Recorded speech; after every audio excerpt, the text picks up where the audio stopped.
I think one of the best examples of how this has been used in the last year or so probably is around Libya. When the events in Libya started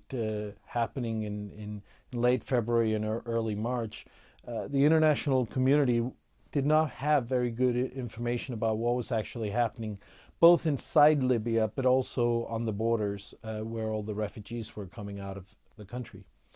And what happened at that time was that we worked together between the UN and the NGO community, as well as with the volunteer community, what I like to call the digital volunteer community. And what we had it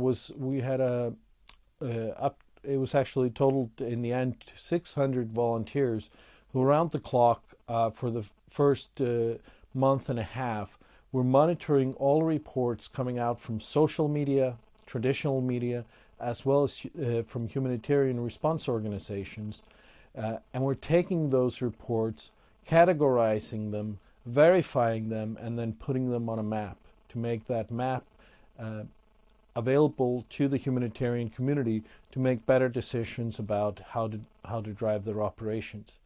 And this was a very good example of how multiple organizations came together and worked together on this thing, and the cognitive surplus, as the author Clay Shirky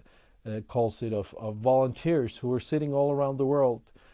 could be used to actually process that information, something that you could not have any single organization take care of, but rather by leveraging the social networks and the communication mechanisms we have today, we could actually have something that became a very important resource for the humanitarian community to help drive their plans for how to deal with the refugees coming out of Libya.